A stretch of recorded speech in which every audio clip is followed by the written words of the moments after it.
dito lang yun.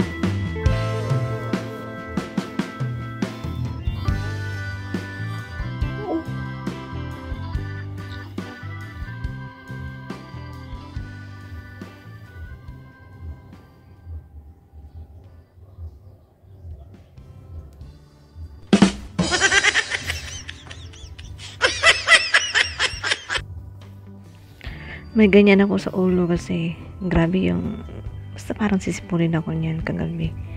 Masama yung ano ko, templa ko. Kaya meron ako sa meron dyan sa gilid. Meron sa likod. Meron sa may pakpak. Diba? Tapos meron pa sa likod niya. Tapos nagpalagay din ako sa likod. Kaluka. Mura nagsimang kiping manambalay. Tambalan. Sarang. Malaki yung balat ko dyan sa likod. Balat yan, guys. Malaki siya. Maliit lang yan eh. Kasi malaki. So, ibig sabihin, buhay. Gano'n yun. Hindi. Nakalagay dyan sa likod. Nakaday. Signs of aging na daw yan. Tigulang na dyan ka. Okay lang yan. Gano'n talaga. Tapos meron pa sa likod. Ay, meron pa dito sa may ano. Sige, taas mo yan dyan. O, diba? Oh. Ang dami. Kaloka. So, tanghali na nasa higaan pa rin. Actually, nagising ako mga 9 na ata. O mga 9 na. Wala kasing pasok ngayon. Kaya, sulitin ang walang pasok. Hindi maaga magising. Paggising ko, ang init na yung araw. As in, tirik na.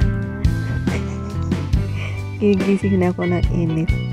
Kaya nakapag-almusal kami alas 11 na. Tapos 11:30 nagluto pa ako. Diyos ko. Kumusta naman yung ating mga acid reflux dyan? Aatake na naman may dahil sa lipas-lipas ng gutom na yan. Diyos ko. Tapos, yan pa yung nasa noo ko. Sa kabila nasama yung kilay.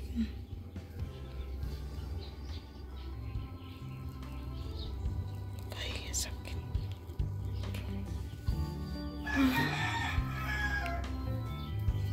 Intindi nito pag ilagay mo to sa baba mo. Okay.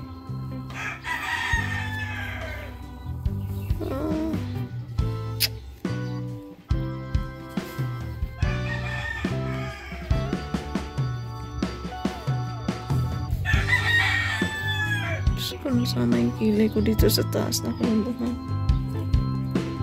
Kagayate.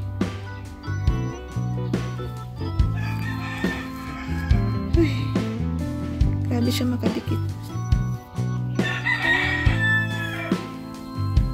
Hala! Kaya ito.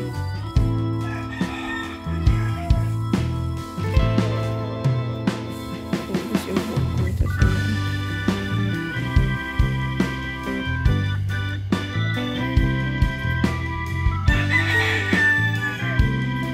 Grabe siya makadikit.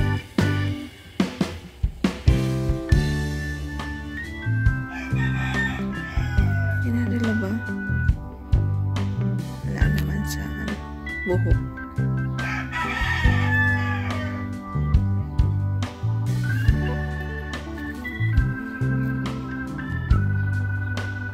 Mentol.